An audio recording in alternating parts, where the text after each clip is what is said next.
నిర్గమకాండము 14వ అధ్యాయము 4వ వచనం. నిర్గమకాండము 14వ అధ్యాయము 4వ వచనం. అయితే నేను ఫరో హృదయమును కఠినపరచెదను, అతడు వారిని తరుమగా నేను ఫరో వలనను అతని సమస్త సేన వలనను మహిమ తెచ్చుకుందును. నేను యెహోవానని ఐగుప్తీయులందరూ తెలుసుకుందురనెను. వారు అలాగూ దిగిరి.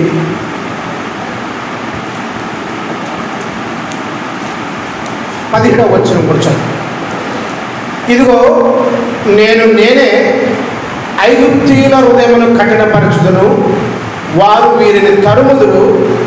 నేను ఫరో వలనను అతని సమస్త సేన వలనను అతని రథముల వలనను అతని గుర్రపు రౌతుల వలనను నాకు మహిమ తెచ్చుకుందును. 18వ వచనం కూడా చదువుతుందా. నేను ఫరో వలనను అతని రథముల వలనను అతని గుర్రపు రౌతుల వలనను మహిమ తెచ్చుకున్నప్పుడు నేను యెహోవానని ఐగుప్తీయులు తెలుసుకుందురనెను.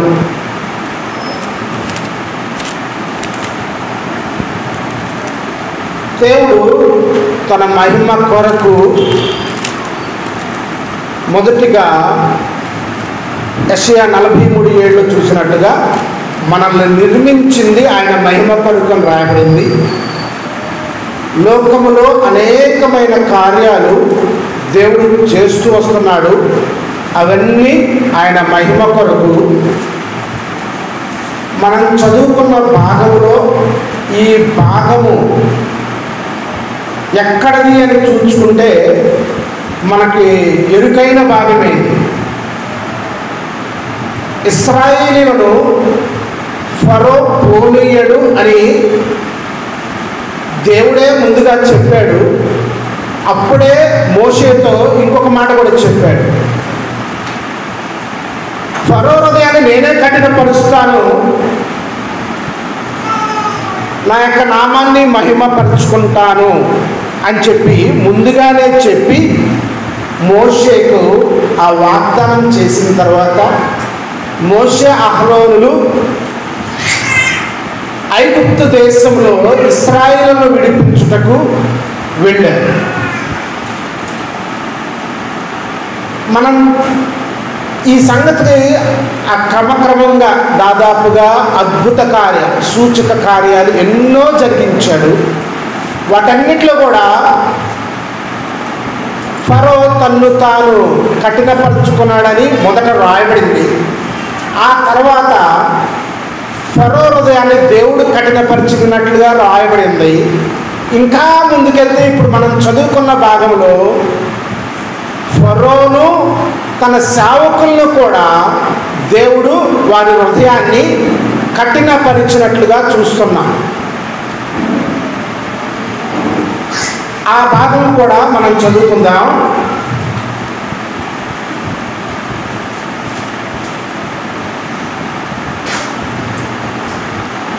ఐదవ వచనంలో చూడండి. ప్రజలు పారిపోయినట్టు ఐగుప్తు రాజుకు తెలుపబడినప్పుడు ఫరో హృదయమును అతని సేవకుల హృదయమును ప్రజలకు విరోధముగా త్రిప్పబడి, మనం ఎందుకు ఇలాగ చేసితిమి, మన సేవలో ఉండకుండా ఇశ్రాయేలీయులను ఎందుకు పోలించితిమి అని చెప్పుకొనిరి.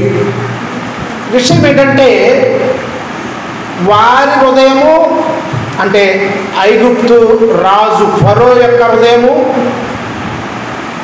సేవకుల హృదయం ఫరో యొక్క సేవకుల హృదయము కూడా కఠినపరచబడినట్లుగా అంటే విరోధముగా త్రిప్పబడినట్లుగా మనం చూస్తున్నాం. బలిమి చేత ఇశ్రాయేలీయులను పోనిచ్చినట్లుగా చేసింది దేవుడే. మనం ఇక్కడ ఈ భాగంలో జ్ఞాపకం చేసుకోవాల్సిన ఒక మాట ఉంది. 15వ వచనం మనందరికి తెలిసిన భాగం కాబట్టి నేను ముందుకు త్వరగా వెళుతున్నాను. 15వ వచనం. దీనికంటే ముందు ఒకసారి మనకు ఎక్కడున్నామో తెలుసుకోవడానికి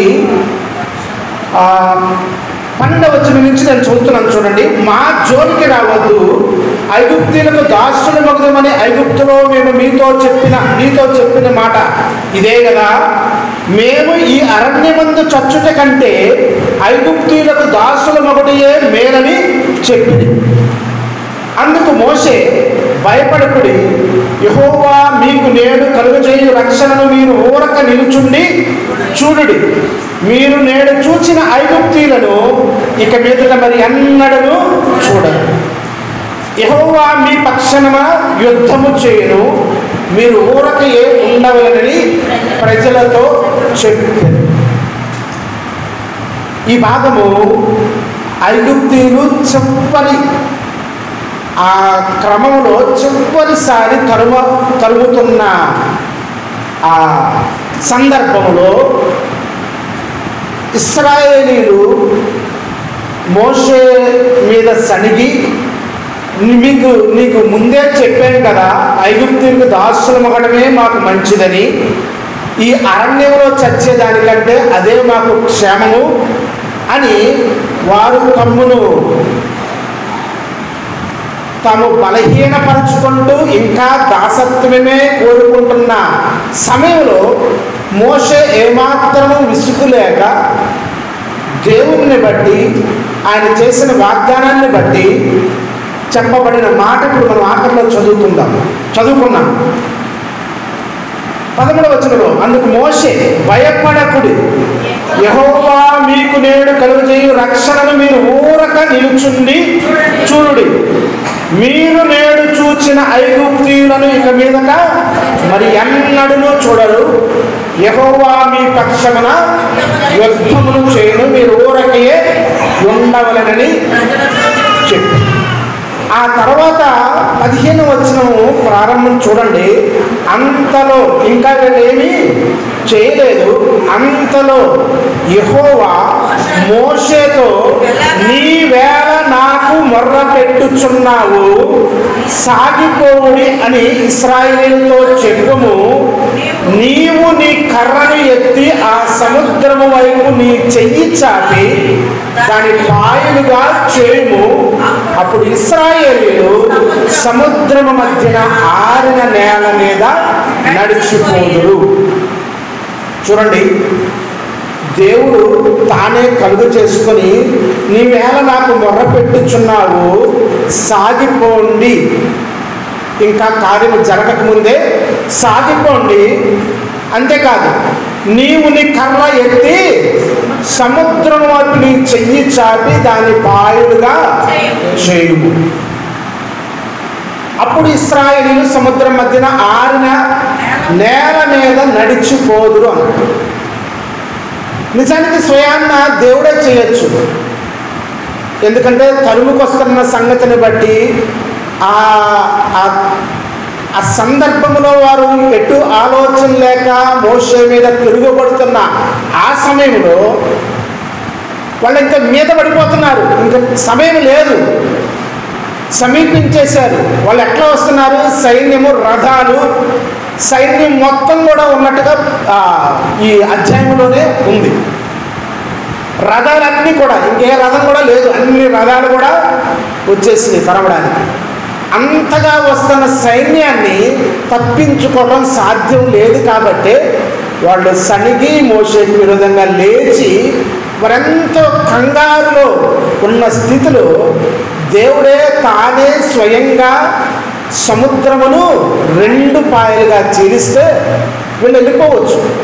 కానీ మోషే అంటున్నాడు, నీవేళ నాకు మొర్ర పెట్టుచున్నావు, నీ కర్రను ఎత్తి సముద్రం వైపు ఎత్తి పాయలుగా చేయి సముద్రాన్ని, సాగిపోండి, ఆరిన నేల మీద నడిచిపోతారు అన్నప్పుడు చూడండి, దేవుడు మోషేను అక్కడ ఏర్పరచుకున్నాడు, మోషే ద్వారా కార్యం జరిగిస్తున్నాడు. ఆ కార్యం ఏంటో మనకు తెలుసు, వాళ్ళు ఎట్లా దాటిపోయారో మనకు తెలుసు. మధ్యలోకి వచ్చిన తర్వాత దేవుడు ఎట్లా కలవరపరిచాడో ఐగుప్తీయులను, అది కూడా మనకు తెలుసు. దేవుడు ముందుగా చెప్పినట్లుగా ఇకను ఈ ఐగుప్తీయులను మీరు చూడరు అన్నాడు. ఇక్కడ రాయబడిన మాట చూడండి, 30వ వచనం. ఆ దినమున యెహోవా ఐగుప్తీయుల చేతిలో నుండి ఇశ్రాయేలీయులను రక్షించెను. ఇశ్రాయేలీయులు చచ్చిన ఐగుప్తీయులను సముద్ర తీరమున చూచి. చూడండి, సైనికులందరూ కూడా, రథాలు అవన్నీ కూడా సముద్రము మధ్యమున చనిపోయినట్టుగా, ఇరుక్కుపోయినట్లుగా చూస్తున్నాం. ఆ చచ్చిన ఐగుప్తీయులను ఇశ్రాయేలీయులు చూచారు, కానీ వారి యొక్క భయము ఇంకా వీరికి ఎన్నటికీ ఉండకుండా పాత ఐగుప్తీయులను, బానిసగా చూసిన ఆ ఐగుప్తీయులను ఇకనో మీరు చూడరు, మీరు ఊరక ఉండవలెనని చెప్పిన మాట దేవుడు నెరవేరుస్తూ వచ్చాడు. గత వారంలో మన దాదాపు తెలుగు రాష్ట్రాల్లో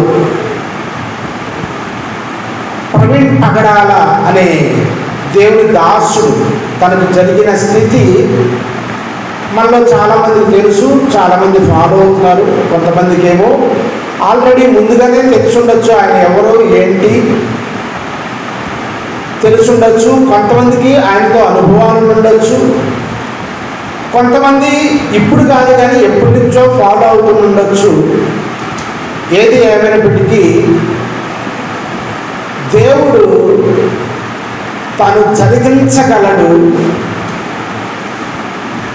తాను జరిగించలేదు. జరిగించలేదు అనడానికి మనం ఎట్లా ఉంటామంటే, కాలు జారే స్థితి మనదే. మనకు ఎట్లా అనిపిస్తుంది, దేవుడు తప్పిస్తే బాగుండు అని అనిపిస్తుంది. నిజమే, ఖచ్చితం. కానీ మన ఆశ అట్లా ఉంటుంది, కానీ మన ఆశ దేవుని ఆలోచనకు, దేవుని ఆలోచన ఏంటి? మనం ఇంతకు మనం 2 చోట్ల చదువుకున్నాం. ఈ 14వ అధ్యాయంలోనే దేవుడు ఈ 10 సూచక క్రియలు చేస్తేనే చివరి సూచక క్రియ అయిన సముద్రం పాయలు కాదు. ఆ 10 సూచక క్రియలు చేయకుండా కూడా సముద్రాన్ని పాయలు చేసి ఎదిరించి ఫరోని సైనికులు ఎదిరించి కూడా ఇశ్రాయేలీయులు వెళ్ళగలరు. ఎందుకంటే ఇశ్రాయేలీయులు వారు ఎట్లా ప్రబలిపోతున్నారో ఆ భయం ఎక్కువైంది అసలు ఐగుప్తీయులకి. అందుకనే వాళ్ళు భయం పట్టుకుంది. అలాంటిది దేవుడు కార్యం చేయలేడా? ఖచ్చితంగా చేస్తాడు. కానీ వీటన్నిటి ద్వారా ముందుగానే చెప్పాడు, వీటన్నిటి ద్వారా నా నామాన్ని మహిమపరుచుకుందను. దేవుడు 43:7లో యెషయాలో చెప్పినట్లుగా మనల్ని నిర్మించింది ఆయన మహిమ కొరకు. అందుకని రోమాపత్రికలో అనుకుంటా ఉంటుంది, మనము బ్రతికినను చనిపోయినను ఆయన కోసమే. అంటే మన బ్రతుకు మూలముగా కూడా, మన చావు మూలంగా కూడా మన దేవునికి మహిమ ఉండాలి. మనం అప్పగించుకునుట అనేది అంతగా ఉన్నప్పుడే యేసుక్రీస్తు ప్రభు స్వయాన చెప్తాడు. ఎవరితోనో చెప్పడు, శిష్యులతోనే చెప్తాడు. ఏమని? ఎవరు ఈ సిలువనెత్తుకొని నన్ను వెంబడింతురు. ఆ సిలువ ఎత్తుకుంటాకి వెంబడించినోడు ఎవరు? అంత్యకులో అనేకులు శిష్యులు అనబడేది. అంత్యకులో మొదట క్రైస్తవులు అనబడేది అనే మాట మనకు తెలుసు. ఎవరైతే ఆయన శిష్యుడిగా ఉండకూడదో వాళ్ళకి ఏముండాలంట? సిలువనెత్తుకొనవాలను అనే అనుభవం ఉండాలి. విమర్శగా కాకుండా చూస్తే ఒక్క మాట మనం గమనించవచ్చు. చాలా చోట్ల ఉంది, 2 మాటలు జ్ఞాపకం చేస్తాం. సిలువ లేకపోతే శ్రమ. సిలువ, శ్రమ. బాప్తిస్మం గురించి చెప్పినప్పుడు కానీ, లేకపోతే క్రీస్తు యేసుని మనం కలిగి ఉండటం కానీ చెప్పిన విషయంలో యేసుక్రీస్తు ప్రభు చెప్పింది ఏంటంటే, లేకపోతే అపోస్తలుడు పౌలైనా సరే దాన్ని జ్ఞాపకం చేసిన మాట ఏంటంటే, మీరు సిలువను లేకపోతే శ్రమను ఆయుధముగా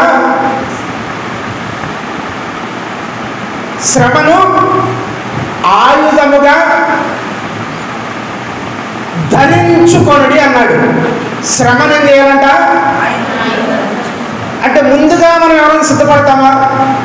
ఒకడు మన ముందున్నది యుద్ధానికి సిద్ధపడే, నాకు గన్ను ఇవ్వండి, నాకు ఒక హెల్మెట్ ఇవ్వండి, నాకు ఒక ఇది ఇవ్వండి, అది ఇవ్వండి అని కోరుకుంటే ఒకడు వెనకాల ఎక్కడ ఉండొచ్చులే అనుకొని సిద్ధపడచ్చు.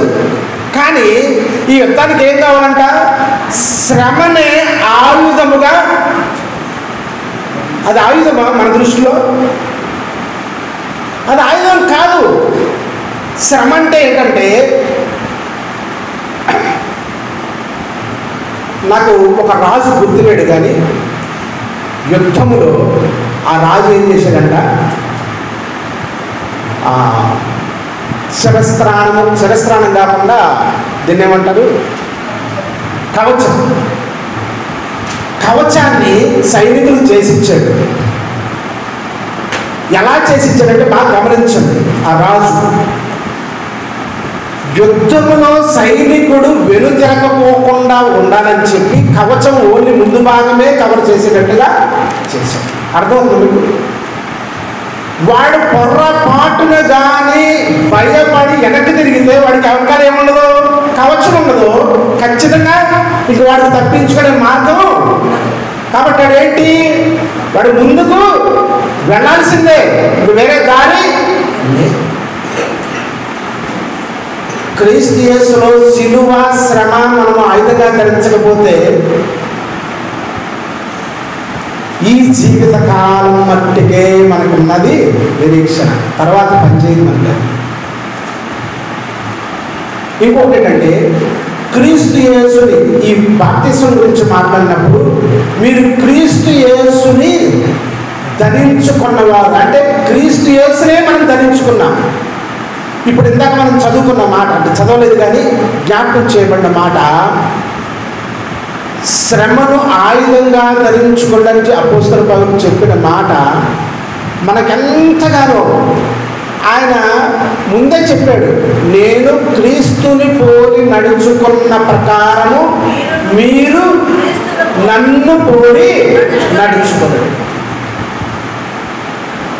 హెబ్రీ పత్రిక 4వ అధ్యాయంలో ఒక మాట ఉంది, అది కూడా మనకు తెలుసు. యేసుక్రీస్తు మన బలహీనతలతో సమానము అనుభవం కలవాడు కాదు కానీ అని రాస్తాడు. చూడండి, ప్రభువైన యేసుక్రీస్తుని గురించి అపోస్తలుడైన పౌలు చెప్తున్నాడు. నిజానికి యేసుక్రీస్తు ప్రభువుని చివరిలో చూశాడేమో కానీ మొదట ఆయన ఎరగడు. ఇంకా పైగా అంటాడు, ఒకవేళ నేను క్రీస్తుని చూస్తే నేను క్రీస్తును శరీరరీతిగా కాదు, ఆయన శరీరరీతిగా నేను ఎరగను కానీ ఎరిగింది కాదు. అసలు మనం ఎట్లా ఎరగాలి? క్రీస్తును పోలి అంటే అనుభవించి ఆయన ఏమై ఉన్నాడో మనం కూడా దానికి అవ్వడానికి సిద్ధమై. ఈ మాట మనకు అర్థం అవ్వాలంటే ఆ మాట చదువుకుందాం. హెబ్రీ పత్రిక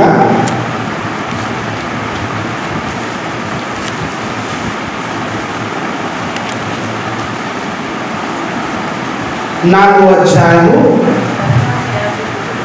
15వ వచనం. మన ప్రధాన యాజకుడు మన బలహీనతల యందు మనతో సహానుభవము లేనివాడు కాడు గాని సమస్త విషయములోను మన వలనే శోధింపబడినను ఆయన పాపము లేనివాడుగా ఉండడు. ఎవరు చెప్తున్నారు ఇది? అపోస్తలుడైన పౌలు ప్రభువైన యేసుక్రీస్తు అనే మన ప్రధాన యాజకుల గురించి చెప్తూ వస్తున్నాడు. క్రీస్తు యేసు యొక్క అనుభవం ఏంటో ఆయన చెప్తున్నాడు. ఆయన చెప్పడమే కాదు, నేను ఆయన పోలి నడుచుకున్నాను, మీరు నన్ను పోలి నడుచుకున్నాను చెప్తున్నాడంటే, ఆయన క్రీస్తు యేసును ఎట్లా ఆయుధంగా ధరించాడో, మనము శ్రమను ఆయుధంగా ఎట్లా ధరించాడో మనం కొద్దిగా ఊహించి చెప్పుకోవచ్చు. ఇదే హెబ్రీ పత్రికలో 12వ అధ్యాయము 4వ వచనం, మీరు పాపముతో పోరాడుటలో రక్తము కారునంతగా ఇంకా దానిని ఎదిరింపలేదు. మీరు పాపముతో పోరాడుటలో రక్తము కారునంతగా ఇంకా దానిని ఎదిరింపలేదు. చూడండి, నా మట్టుకైతే దాదాపుగా ఒక 5-6 సంవత్సరాల నుంచి సహోదరుని, అంటే ఆయన ప్రసంగాలు అయితే ఎప్పుడు వినలేదు, కానీ ఆయన కొంతమందితో, ముఖ్యంగా రక్షణ టీవీలో వస్తున్న కార్యక్రమాలు మాత్రం, ఇంకా కొన్ని వ్యక్తిగతంగా కూడా ఉన్నాయి, ఆ కార్యక్రమాలు మాత్రం చూసి ఎప్పుడు కూడా నేను మెసేజ్ వెళ్ళా. అయితే దాదాపుగా ఒక 15 దినాల క్రితం, 15 లేదా ఒక 3 వారాల క్రితం ఈ దగ్గర పెద్దవాళ్ళపల్లి వెళ్ళినప్పుడు అక్కడ మీటింగ్స్ జరుగుతుంటే ఆయన పేరు రాయబడింది. అదే దగ్గరికి వస్తున్నాడు కదా, ఈయన ప్రసంగం చేస్తారని నాకు తెలియదు, వెళ్తే బాగుండు అనుకున్నా. బాగా చిన్న పల్లెటూరు, అది ఎక్కడో కూడా ఆ పేరు కూడా నాకు ఇప్పుడు కూడా రావట్లేదు. సరే, ఈ మధ్యలోనే ఆయనకి ఆ మీటింగ్స్ అయిపోయి ఉంటాయి. తర్వాత మనకు తెలుసు, గత వారంలో ఆయన ప్రభుత్వపు లెక్కల ప్రకారం యాక్సిడెంట్ అయినప్పటికీ అది సంగతి అందరికీ తెలుసు. ఇప్పుడు అది ఆయన ఎలాగూ చనిపోయాడు అనేది సబ్జెక్టు మనకు కాదు, కానీ ఆయన పిలుచుకోవటం దేవునికి అనుకూలమైంది, ఆయనకి ఇష్టమైంది, ఆయన పిలుచుకున్నాడు. అయితే ఆయన సాక్ష్యం ఇచ్చిన ఈ చనిపోయిన సంఘటన తెలిసిన తర్వాత దాదాపు కొన్ని మెసేజ్లు విన్నాను నేను. ఆయన సాక్ష్యం ఇచ్చినవి వాటన్నిటిని బట్టి చూస్తే తాను ఎందుకొరకు దేవుడు ఆయన పిలుచుకున్నాడు, లోపరుచుకున్నాడు, ఆ సంగతిని ఎరిగి ఆ మాటల్లోనే వింటాం తుదమట్టుకు అని. ఇంకా మనకు తెలుసు కదా, మనం ఎట్లా చనిపోయినా ప్రభువునందు మృతులు ధన్యులు అంటాం. ఇంకేంటి, పోరాడాను, గెలిచాను, ఇవన్నీ రాసి ఉంటుంది. మామూలు, సర్వసాధారణం అయిపోయింది. ఎందుకంటే అది వాక్యంగా మనం స్వీకరించడానికి ఎప్పుడో మానేసాం. అందుకనే మనకు వాక్యం అంత భయం ఉండదు. కొంతమంది దేవుని వాక్యాన్ని ఎవరో ఉండరు, మనలోనే ఉంటారు. ఆ వాక్యంలో ఎట్లా లేదా అట్లా రాశారు, ఇట్లా యోహాను సువార్తలో రాయబడింది, 1వ అధ్యాయం మనందరికీ తెలుసు.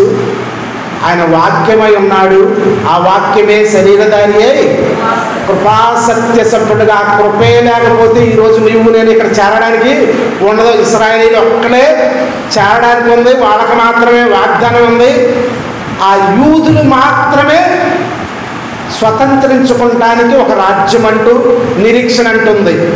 కృపాసత్య సంపూర్ణగా ఈ లోకానికి వాక్యము అయ్యున్న ఆయన శరీరధారిగా ఈ లోకానికి వస్తే ఆ వాక్యం గురించి రాయబడిన మాట ఏంటి? నా వాక్యము నిత్యము, నా వాక్యము నిత్యము నిలుచును అని రాయబడింది. అటువంటి వాక్యాన్ని ప్రశ్నించేవాళ్ళు మన ఇంట్లోనే చాలామంది ఉన్నారు. అంటే మనం అనుకుంటాం, నాతో పెట్టుకోమని, నన్ను అడగమని చెప్తానని. మనం తిన్నగా యేసు ప్రభుని ఎన్నోసార్లు క్వశ్చన్ చేసిన వాళ్ళం, మనకి మిగతా వాళ్ళ పెద్ద లెక్క. చూడండి వాక్యాన్ని ఎట్లా చూస్తున్నామో. అందుకనే ఆ వాక్యం మనలో పనిచేయట్లా, మన హృదయాల్లో పనిచేయట్లా. మన ఇంట్లో, నా ఇంట్లో కూడా ఇంకా ఉన్నారు రక్షణ లేని వారు. వాక్యానికి అనుగుణంగా నా నడవడి, నా జీవితం ఉంటే, వాక్యానికి అనుగుణంగా నేను భయపడితే ఉరి వచ్చే భయం నీకు నాకు ఉండదు. సామెతలో రాస్తాడు, భయం గురించి సామెతలో రాస్తాడు. అది ఉరి వచ్చే భయం ఉంది, దేవుని యందు భయం ఉంది. మనము దేవుని యందు భయపడటానికి నిర్మించబడిన, లేకపోతే లోకం నుంచి ప్రత్యేకించబడిన ప్రజలు.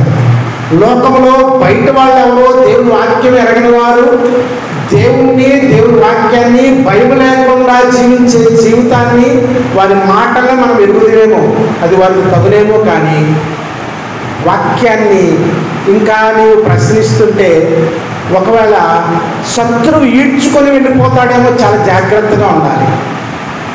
వాక్యాన్ని ఇంకా మనము సదుద్దేశంతో ప్రశ్నిస్తుంటే దేవుడు కార్యం చేస్తాడు. మనకు తెలుసు ఆరాధ్యమూర్తి గారు, ఆయన దురుద్దేశంతోనే వచ్చాడు. కానీ ఎప్పుడైతే వాక్యం మాట్లాడిందో తన ఉద్దేశాన్ని మార్చుకున్నాడు. ఆయన ఏ రోజు కూడా ఆర్గ్యుమెంట్కి ఎవరితో కూడా దిగినట్టు లేదు. ఆయన స్వయాన పూజారి కుటుంబం అయినప్పటికీ ఎవరితో కూడా ఆర్గ్యుమెంట్ కాదు.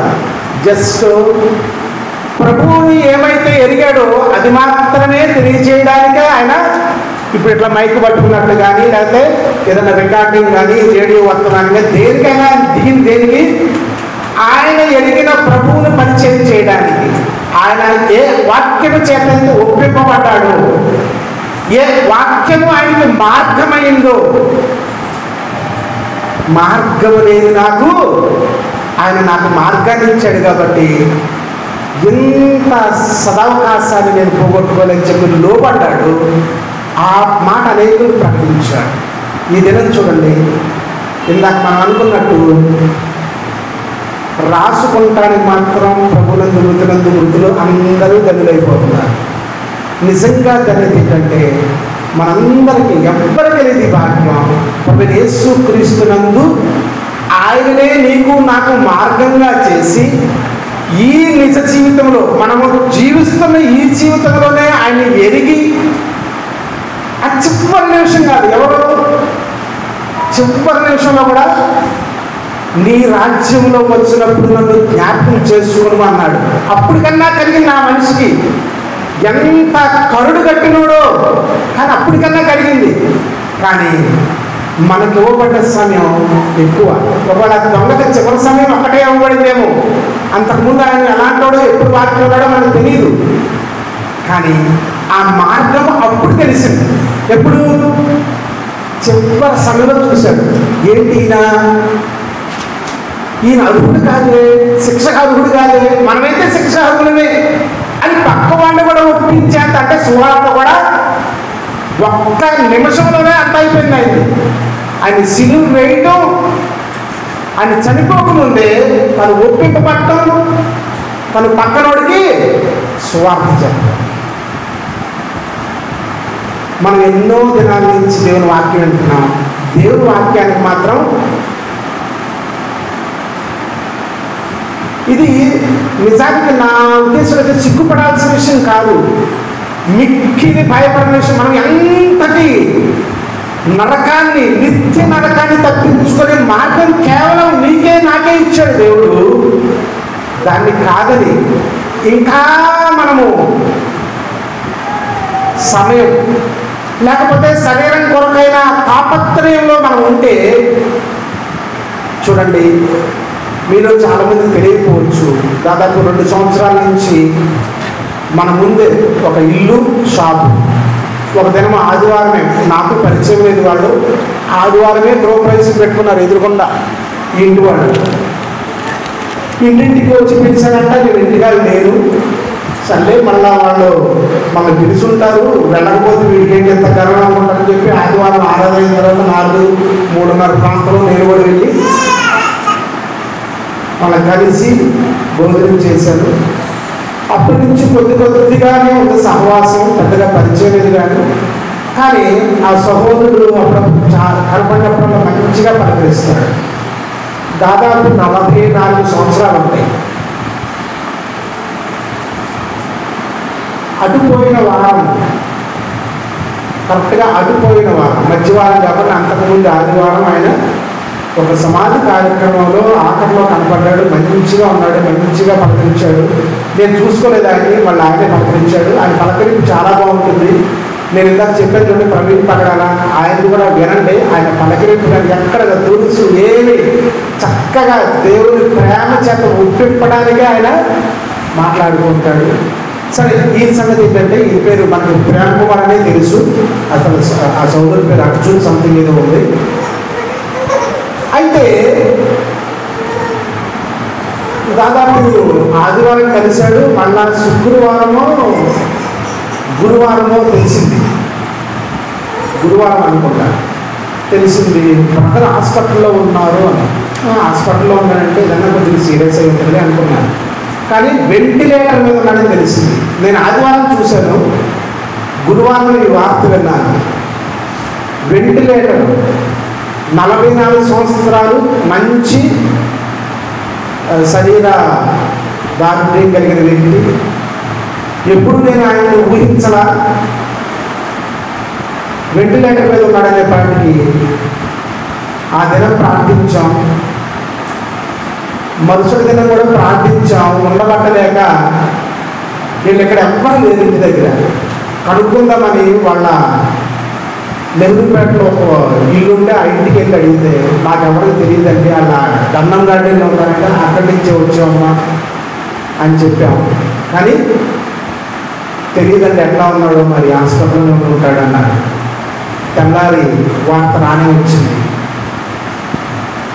నేను ఎందుకు చెప్తున్నానంటే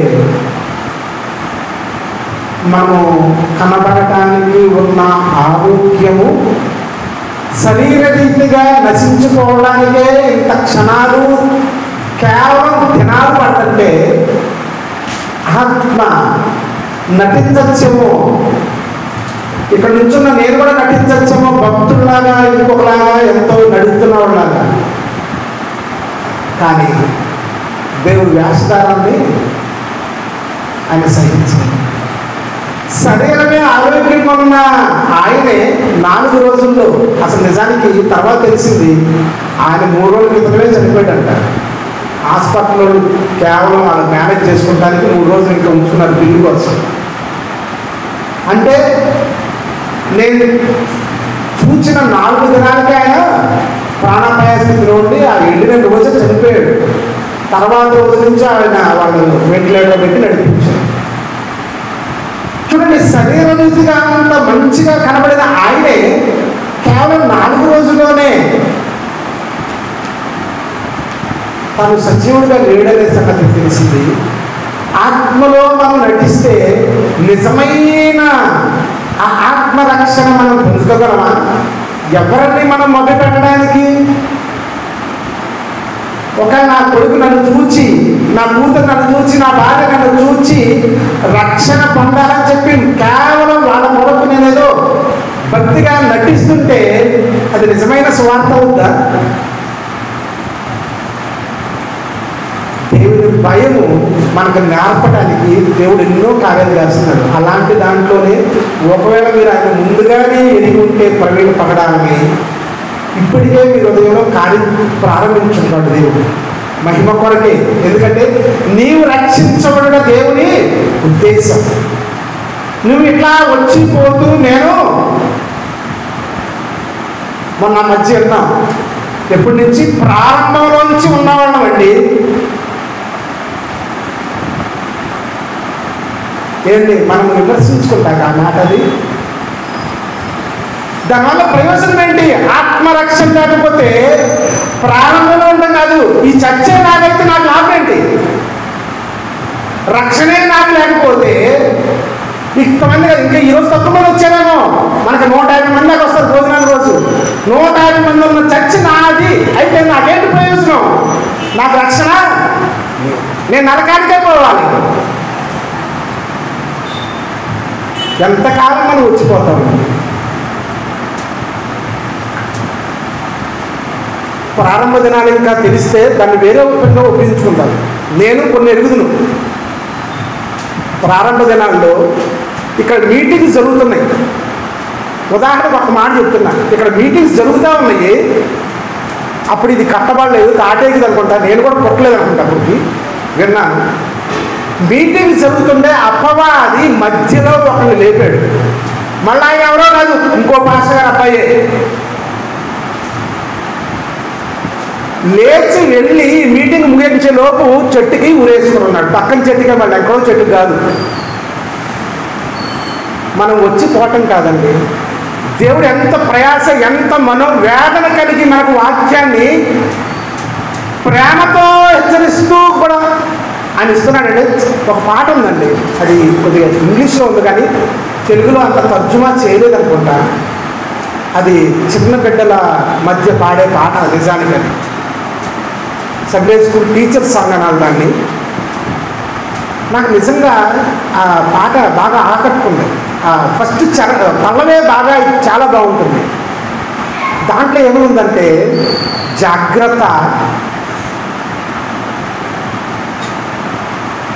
నువ్వేం చేస్తున్నావో నీ చేతితో జాగ్రత్త, నీ కాలుతో ఏం చేస్తున్నావో జాగ్రత్త, నీ తలంపుతో ఏం చేస్తున్నావో జాగ్రత్త. వీటన్నిటికీ ఇంకన్నీ రాసిన తర్వాత పైన పల్లవి ఏంటంటే, నీ తండ్రి అయిన పరలోకపు తండ్రి ప్రేమతో నిన్ను చూస్తున్నాడు. ఎందుకు జ్ఞాపకం చేసుకున్నాం అర్థమైందండి. చూడండి, లోకంలో ఎంతోమంది మనం ఎరుగుతాం, మన ఇంట్లోనే, లోకంలో కూడా అక్కర్లా. ఒక్కొక్కసారి మనకే మన ఇంట్లో వాళ్ళు బ్రతుకు వీళ్ళని తోసేస్తే బాగుండు బయటికి అన్నట్టుగా ఉంటుంది. కొన్ని కుటుంబాలను ఉన్నాయి మన దాంట్లో. అలాంటి పరిస్థితి మనకుంటే మనకేముంది లోపల? ఏదో బంధం ఉంది కాబట్టి ఆయన ఇంకా ఉన్నదిస్తున్నాం. అర్థమవుతుంది మీకు? ఏదో బంధం ఉంది కాబట్టి మనం ఉన్నదిస్తున్నాం. చూడండి, దేవునికి నీకు నాకు ఏ బంధం లేదు. పుట్టుకతోనే పోగొట్టుకున్నాం. మనము ఏమైపోయాం? పుట్టడమే పాపిగా జన్మించాం, ఎటువంటి సంబంధం లేదు. అయినప్పటికీ కలుగ చేసింది ఎవరంట? 100వ కీర్తన అందరికీ తెలుసు కదా. మనల్ని పుట్టించింది, మనం కలుగ చేసింది కూడా మనం అనపోతున్నా, మనం ఆయన వారడము, ఆయన కీర్తన. చూడండి, ఆ పాట ఎందుకు జ్ఞాపకం చేసింది తెలుసా?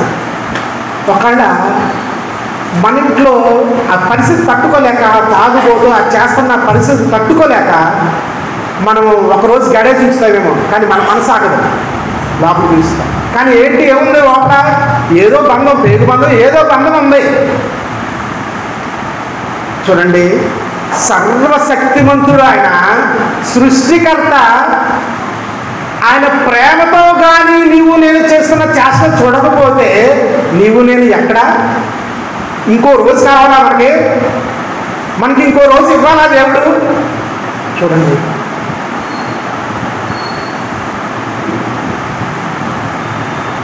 ఈ లోకంలో ఒక మార్పు చెందినప్పటికీ మనం అతిశయపడ వీలు లేదు అంటుంది ఎఫెసీ పత్రిక.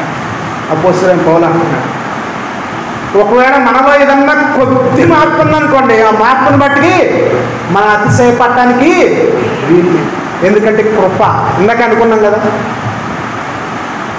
ఇంకొక మాట ఇంతకుముందు కూడా నేను జ్ఞాపకం చేశాను. అబ్రహాము భార్య అయిన శారాతో ఆయన గెరారు దేశం వెళ్తాడు. అక్కడ ఆ రాజు దగ్గర శారా యొక్క అందాన్ని గురించి రాజు సేవకులు పొగిడినప్పుడు శారా తీసుకెళ్ళి రాజగృహంలో, రాజు ఇంట్లో ఉంచబడతాయి. దానికి కారణం ఏంటంటే అబ్రహాము ఇవి నాకు చెల్లె అని చెప్తాడు. అది అబద్ధం, దాంట్లో ఏమాత్రం ఇది లేదు. కానీ నేను జ్ఞాపకం చేయాలనుకున్న మాట ఏంటంటే, ఆయన అబీమెలెకు అంటారు, రాజుని అబీమెలెకు అంటారు. అబీమెలెకు దాదాపుగా ఇదంతా వింటున్నాడు, చూస్తున్నాడు. ఆ పొగడబడిన సౌందర్యం కలిగిన శారా తన ఇంట్లోనే ఉంది, తన ఇంట్లోనే ఉంటుంది. అయితే అబీమెలెకును దర్శించాడు దేవుడు. అబీమెలెకును దర్శించాడు దేవుడు. దర్శించినప్పుడు నీ ఇంటనున్న శారా ఒక దైవజనుని భార్య. వణుకు పుట్టేసింది అబీమెలెకు. వణుకు. మనం ఇందాక చదువుకున్నాం ఒక భాగంలో. వెనక్కి వెళ్తే 14 కాకుండా ముందుకెళ్తే, ఇశ్రాయేలీయుల జనులను పోనీయమని దేవుడైన యెహోవా నీ యొద్దకు పంపి ఉన్నాడని మోషే అహరోనులు అంటే దేవుడు ఎవడు అన్నాడు. ఎవరు? ఫరో. అబీమెలెకు అట్లా మంచి అమిత గర్వంతో ఫరో ఏమన్నాడు? నేను పోనిచ్చుటకు ఆయన మాట అంటాకి యెహోవా ఎవడు అన్నాడు. అబీమెలెకు అట్లా భయం ముట్టుకొచ్చేసింది లోపల నుంచి. అయ్యా, నేను నా హస్తాలతో కానీ నా హృదయంతో కానీ ఎక్కడ కూడా ఏం పాపం చేయలేదు కదా అంటాడు. అసలు ఈ సందర్భం ఎందుకు తీసుకొచ్చానంటే అక్కడ రాయబడిన ఒక మాట ఉంది. అబీమెలెకు, నీవు పాపము చేయకుండా నేను కాపాడా. నువ్వు పాపం చేయకపోవడం కాదు, నువ్వు శారాని ముట్టకుండా శారాని ఇప్పుడు చేర్చుకోవడం ద్వారానే ఆ రాజు దగ్గర పనిచేసే సేవకులందరి యొక్క భార్యలు గర్భాన్ని మూసేశాడు దేవుడు. అంటే ఎన్ని రోజులలో చూడండి, గర్భాన్ని మూసేశాడు. అయినా సరే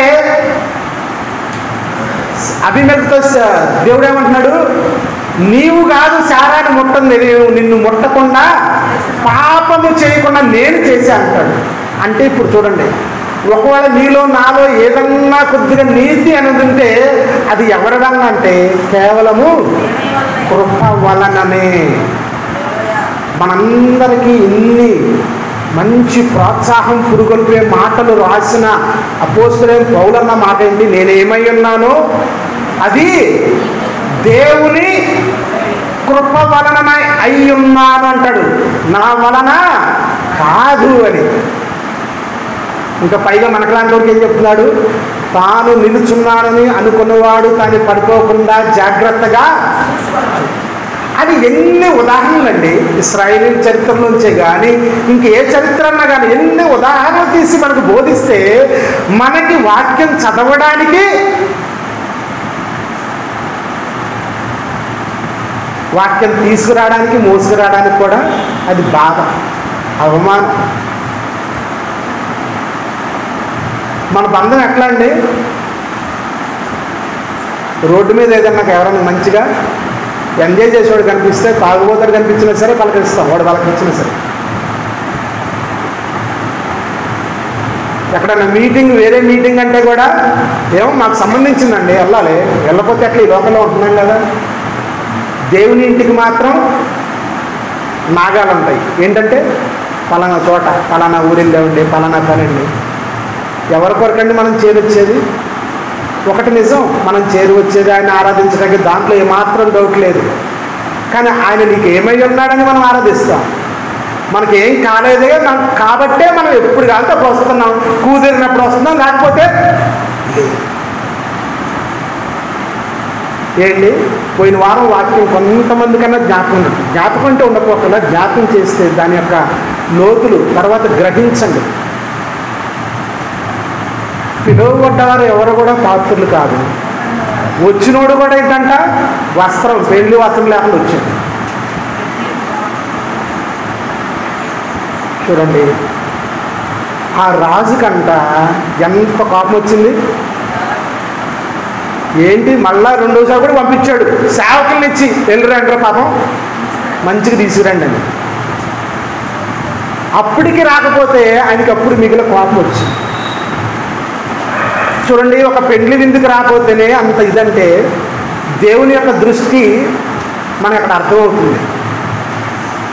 చూడండి, మన ఇంట్లో దానికి పొరపాటున ఒకళ్ళు రాకపోతే మనకు ఎంత బాధ వేస్తుంది. రాకపోతే పక్కన పెట్టండి, పిలవకపోతే అది ఇంకా లోపలికి వెళ్తుంది. అది ఉండిపోతే ఎప్పటికీ పోదు, చచ్చిందాకా పోతుంది, లోపలే ఉంటుంది. ఆ రోజు నన్ను పిలవాలి. చూడండి, ఆయన మనందరికీ తెలిసి తలుపు వద్ద నుండి తట్టుచుంటుంటే, పిలుస్తుంటే మనకేం కూడా తలుపు తీసే అంత సమయం లేదు, శ్రద్ధ లేదు, అవసరత లేదు అన్నట్టుగా మన యొక్క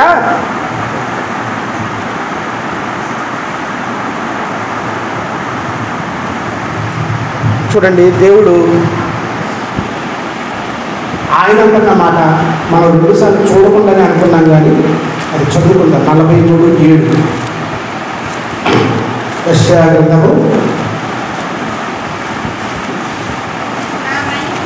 నా మహిమ నిమిత్తము నేను సృజించిన వారిని, నా నామము పెట్టబడిన వారిని అందరినీ తెప్పించుము. నేనే వారిని కలుగు చేసి వారిని పుట్టించిన వాడను. ఇది మనం అనాలండి నిజానికి మాట. దేవుడేమో స్వయాన నా మహిమ కొరకు చేసుకున్నానని ఆయన అంటుంటే, ఆయన మహిమ కొరకు నేను ఎక్కడ ఉపయోగపడిపోతానో అని చెప్పి బాధపడుతూ అటు ఇటు తప్పించుకొని తిరుగుతుంటే నష్టం.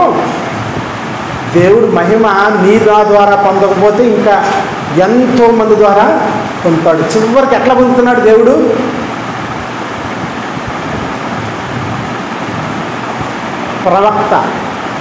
ప్రవక్త ఉన్నాడండి, బిలాము.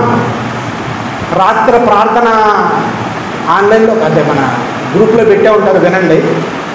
యోనా గురించి రాత్రి ప్రార్థనా సందేశం. ఇంకా 2-3 భాగాలు ఉన్నాయండి. యోనా ప్రవక్తే, కానీ ఏం చేశాడు? చేప కడుపులోకి వెళ్ళిన తర్వాత అమ్మో అని చెప్పి ప్రార్థన చేశాడు. బిలాము ప్రవక్తే, ఎదురుగున్న వస్తున్న దూత ఖడ్గము కన్నులు తెరిచిన వాని దేవుడి అని తర్వాత రాయబడింది. కన్నులు మూసుకుపోయిన వాడిగా ప్రవక్త ఉన్నాడు. చూడండి, ఆ బిలాముకు వాహనంగా ఉన్న గాడిద ఎవరిని చూసింది? దేవుని దూతను ఖడ్గాన్ని చూసింది. అంతేకాదు, తన యజమానుని రక్షించడానికి ఎంతో కష్టమైనా సరే, ఇరుకైనా ఆ దెబ్బలు తగులుతున్నా సరే తప్పించుకునే మార్గం చూస్తుంది. అంటే గాడిదకి ఎంత ఉందో చూడండి దేవుని మహిమపరచడానికి. మనం ఎంతటి వారమండి, పాట పాడటానికి కూడా కష్టం మనకి. గాడిద నేనయ్యా, చిన్న గాడిద నేనంటే చిన్నపిల్లలు పాడేది, మనం ఎందుకు? నేర్చుకుంటే దేవుడు ఒప్పిస్తాడండి. ఎవ్వరం కూడా పుట్టుకుతేనే మనం, దేవుడు చెప్తున్నాడు, తల్లి గర్భం అని దావీదే చెప్తున్నాడు. ఎవ్వరం కూడా పాపము లేకుండా పుట్టలేదు. కేవలం ఆసక్తి ఉంటే అయిపోద్ది అంటలా, దేవుడు కార్యం ఖచ్చితం చేస్తాడు. నీవు ఆయనే వెతక్కుంటూ వచ్చాడని అంటున్నాడు. మనం వెతకలేదు అంటున్నాడు కదా దేవుడు. మనం ఎప్పుడు వెతకలేదు, ఆయనే వెతుక్కుంటూ వచ్చాడు. కాబట్టి ఇక నీ ఆసక్తి అని తెలీదా? వెతక్కుండా వచ్చిన ఆయన నీకోసం వచ్చింది. అసలు పుట్టించుకుందా నీకోసం అంటున్నాడు కదా, ఆయన కోసం అంటున్నాడు కదా. కాబట్టి వెతికిన ఆయన, పుట్టించిన ఆయన నీది అది ఇది చూచి రక్షిస్తున్నాడు. ఆటగా మాట చదువుకుందాం. ఈ వాక్యము మనకి ఆత్మలో హెచ్చరికగా ఉండాలన్న ఉద్దేశం ఉంటుంది. ఎందుకంటే రేపు మనది కాదు అనే దానికంటే మరుసటి క్షణము కూడా మనది కాదు.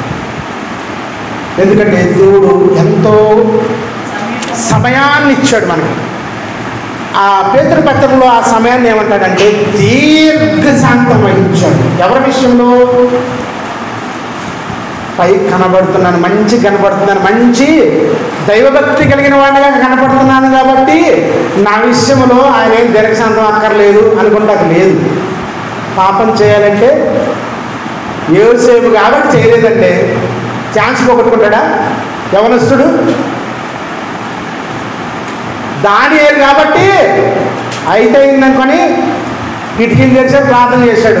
ఎందుకు? రాజాజ్ఞ. బయటికి వెళ్ళొద్దన్నారు, చర్చికి వెళ్ళొద్దన్నారు, కరోనా. ఇంకెందుకు? ఆ కారణం తీసుకుని ఏకంగా ఆగిపోయి ఇంటికాడే ఉండి ఆన్లైన్ అని చెప్పి మన సమయంలో మనకు కావలసింది పెట్టుకొని ప్రైవేట్ పడాలి కానీ కాదు, మనకు కావలసిన వాళ్ళు మంచి వినసొప్పుగా ఉండాలి, మంచి ఆశీర్వాదంగా ఉండాలి, కొద్దిగా నిద్ర పట్టాలి, రాత్రికి కూడా ఏమి చెడ్డ గుర్తు రాకూడదు, మనకి బెదిరింపు ఉండకూడదు, ఏమి ఉండకూడదు. సిలువ, శ్రమ, ఆయుధం ధరించుకోవడం. ఇది మనకి ఒక మాట చూస్తున్నాం. మళ్ళీ 3వ అధ్యాయము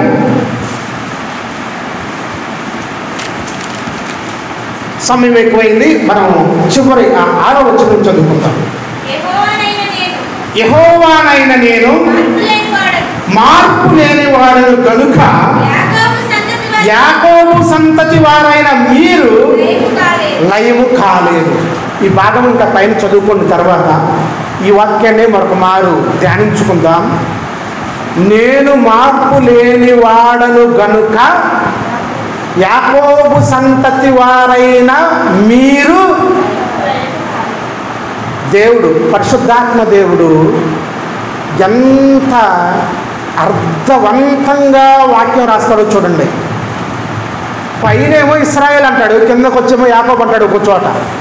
తన కిందలైనే పైన యాకోబు అన్నాడు, ఆయన అయినా ఒకటే. కానీ ఇక్కడ చూడండి, నేను మార్పు లేని వాడను గనుక అంటే ఇందాక అనుకున్నాను చూడండి. ఆ పాటలు ఏముంది? పైనున్న మీ పరలోకపు తండ్రి ప్రేమతో మిమ్మల్ని చూస్తున్నాడు కాబట్టి మీరు జాగ్రత్త. ప్రేమతో చూస్తున్నప్పటికీ జాగ్రత్త ఎందుకు? ఆయన కొరడా పట్టుకున్నాడా? అర్థం చేసుకోవాల్సిందంటే ఆయన మార్పు లేని అదే ప్రేమతో ఇప్పుడు కూడా ఆయన నిన్ను నన్ను చూస్తున్నాడు కాబట్టే మీరు ఎలాంటి వారంట? అర్థమైన వాళ్ళు చెప్పండి. మళ్ళీ ఒకసారి చదువుతాం. యెహోవానైన నేను. దేవుడు ఎలాంటి వాడు? ప్రేమ కలిగిన వాడు. ఆయన ప్రేమ ఉన్నాడు, ఆయన మార్పు లేనివాడు ఇప్పటికి కూడా. కానీ మన సంగతి చెప్తున్నాడు చూడండి. అక్కడ మన సంగతి ఏంటి చెప్పండి? యాకోబు సంతతి అయిన మీరు. అది క్రియ. మనం ఏంటనేది చెప్తున్నాడు. మనం ఎవరమంట? మనం ఎవరు? ఇశ్రాయేలీలం కాదు. ఏదో పగలు తీసుకొని వాగ్దానాలు నాయే అంటానికి మనము ఇశ్రాయేలీలం కాదు. మనం ఎవరు? మన బ్రతుకు ఎలాంటిది? మోసగాడైనా మనల్ని మనమే మోసం ఎవరో కూడా కాదు. మనల్ని మనమే మోసపరుచుకునేంత మోసగాళ్ళం మనం. యాకోబు సంతతి వారు. అలాంటి వారైనప్పటికీ మీరు ఇంకా లయం కాలేదు. కారణం ఏంటంటే నా ప్రేమలో. కానీ ఎంతకాలం సహిస్తారు? పేతురు పత్రిక తర్వాత ధ్యానించండి అని దీర్ఘశాంతం వహిస్తున్నాడే కానీ ఆయన ఇంకా ఆలస్యం చేయక వచ్చునని ఎబ్రీ పత్రికలో ఉంటుంది. ఆయన ఇంకా ఆలస్యం చేయడు. కాబట్టి రేపటి దినము మందని అనుకోవద్దు. లేకపోతే నాకు ఒక మనిషి చెప్తున్నాడని కూడా అనుకోవద్దు. మరొక మాట చెప్తున్నా, ఇది దేవుని వాక్యం. ఇది ఎక్కడి నుంచి చెప్పబడినా ఎక్కడి నుంచి చెప్పబడినా మనకు అలవాటు ఏంటంటే మన అవసరత కోసం వాక్యాన్ని మలుచుకొని మనకు ఉపయోగపడేటట్టుగా అక్కడ చెప్పేసి తప్పించుకోవడానికి మనం ఉపయోగించుకుంటాం. దాంట్లో ప్రావీణ్యం దాన్ని కాదంట్లా నేను చేసిన ఉండేది. కానీ వాక్యాన్ని వాక్యంగా అంటే దేవుడు నాతో మాట్లాడుతున్నాడు. ఇక్కడ ఉన్న మనిషి వాడు ఒకరోజు నశించిపోయేవాడని వాడు కాదు మాట్లాడేది. దేవుని వాక్యం అని మనం వింటే మనలో దేవుడు కార్యం చేయడానికి ఆయన సంతోషిస్తాడు. కాబట్టి మరొక మాట ఏంటంటే ఆయన మహిమ కొరకు మనల్ని సృజించుకున్నాడు. మనం ఆయన ఏడిపించడానికి ఇంకా సమయం తీసుకొని నా దేవుడు ప్రేమ గల దేవుడు, మార్పు లేని దేవుడు, దీర్ఘశాంతం గల దేవుడు అనుకుంటే అదే వాక్యం మనల్ని ఏం చేస్తుంది? మనల్ని మనం మోసపరచుకుంటే చెప్పి చేస్తాం. వాక్యాన్ని అట్లా కాదు మనం అర్థం చేసుకోవాల్సింది. ఆయన మార్పు లేనివాడు మనలో మార్పు కోరుతున్నాడు కాబట్టి యాకోబు సంతతి వారైన వీరన్నాడు. నువ్వు ఎప్పుడైతే ఇక నీ పేరు ఇశ్రాయేలే కానీ యాకోబు అన్నబడదు అని నేను ఎప్పుడు చెప్పించుకోగలుగుతామో ఎవరి చేత? పాస్టర్ గారి చేత కాదు, పక్కనున్న ఇంకొకరి చేత కాదు. నిన్ను నన్ను సృజించుకున్నాడు మహిమ నిమిత్తం. ఆయనతో చెప్పించుకోవాల్సింది ఏంటి? ఇకను నీ పేరు యాకోబు కాదు, నీ పేరు ఇశ్రాయేలు అని అనిపించుకోవాలి. కాబట్టి అటువంటి స్థితి దేవుడు మనందరికీ, ఇంకా మన ఇంట్లో రక్షణ లేకపోతే రక్షణను తృణీకరిస్తూ అంటే అసలు దాని మీద ధ్యాస ఉంచకుండా ఉన్నవాడిని కూడా దర్శించి అటువంటి వారి పక్షంగా కూడా దేవుడు గొప్ప కార్యము చేయగాక. మీరు ఎంతమందికి అలవాటు లేదో తెలియదు నాకు. వాక్యము రికార్డ్ చేయబడి పెట్టబడుతుంది. నిజానికైతే పెట్టబడిన వాక్యం ఏంటంటే దేవుని ఉద్దేశం ఏంటంటే మరొకసారి ధ్యానించడానికి పెట్టబడుతుంది అది. కానీ నా బాధ ఏంటంటే కనీసం రానోళ్ళు కూడా దాన్ని వినడానికి, వచ్చిన వాళ్ళు అంటే ఒక్కసారన్నా విన్నారు, కనీసం చెప్పేటప్పుడు విన్నారు, కొద్దిగా విన్నారు. రానోళ్ళన్నా వింటే నా ఉద్దేశం అప్పుడన్నా దేవుని వాక్యంగా దాన్ని అంగీకరిస్తామన్న నా బాధ కంటే అప్పుడన్నా ఎదురుమండ కాదుగా ఏం చెప్పేది ఏంటి అని వినకపోవచ్చేమో, కానీ అప్పుడైనా ఇది దేవుని వాక్యం కదా, ఇట్లా చెప్తుంది కదా అని వినటానికి దేవుని ఆత్మ సహకరిస్తుంది. కాబట్టి కనీసం వీలుంటే రాత్రి వాక్యం కూడా వినండి. 2-3 తుఫాను గురించి చెప్పబడిన వాక్యం, ఆ తుఫాను పరిస్థితుల్లో ఎవరు ఎట్లా తమ్మును తాము ఎవరిని ఆశ్రయించారు, దాంట్లో ఎట్లా వాళ్ళు దీవించబడ్డారో, తప్పించబడ్డారో, బలం పొందుకున్నారో దేవుని వాక్యంలో చూసుకున్నాం.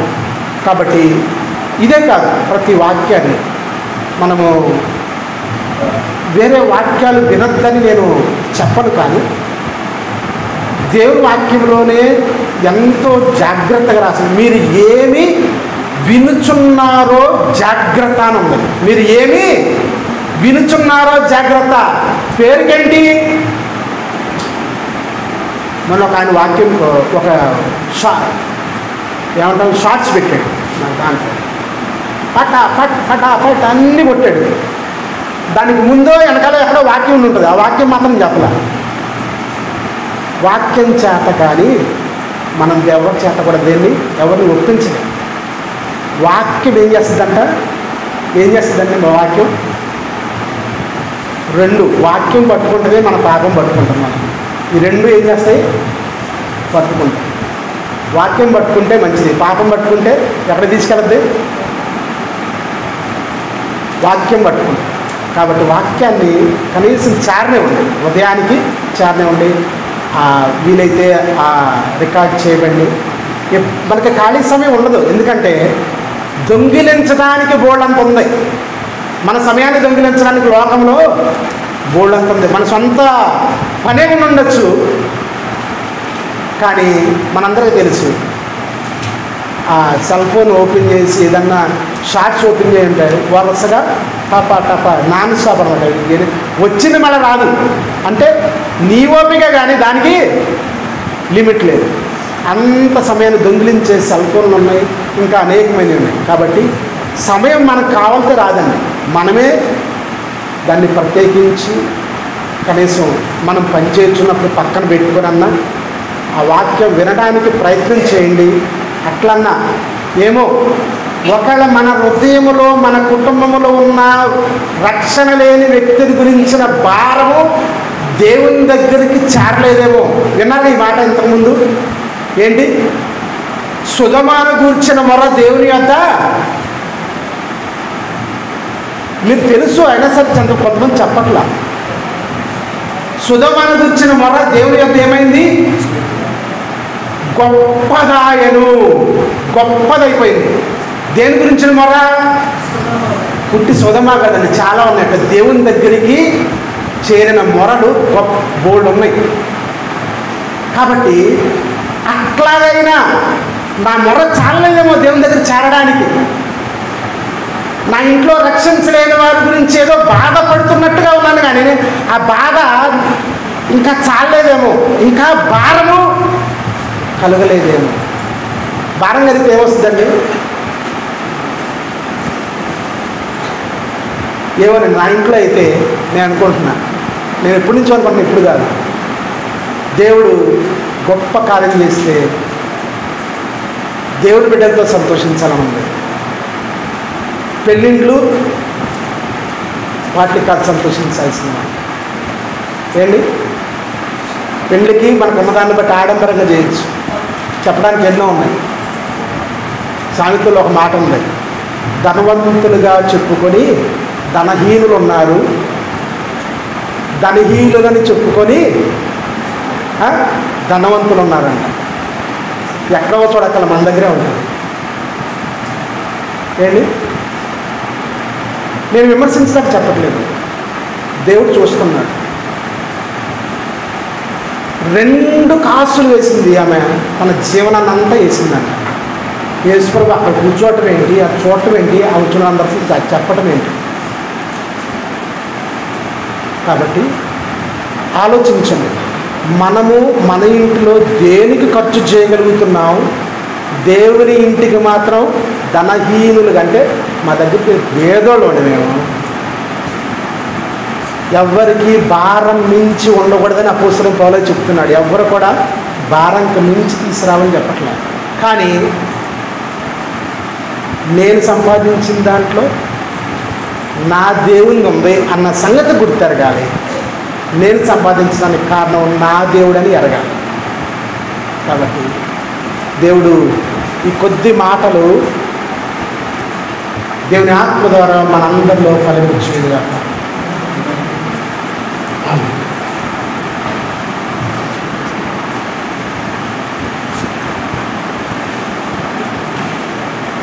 ప్రార్థన చేసుకుందాం.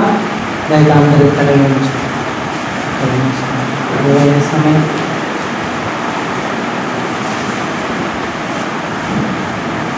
ఇంతవరకు దేవుని వాక్యాన్ని మనం ఆలోచన చేస్తాం.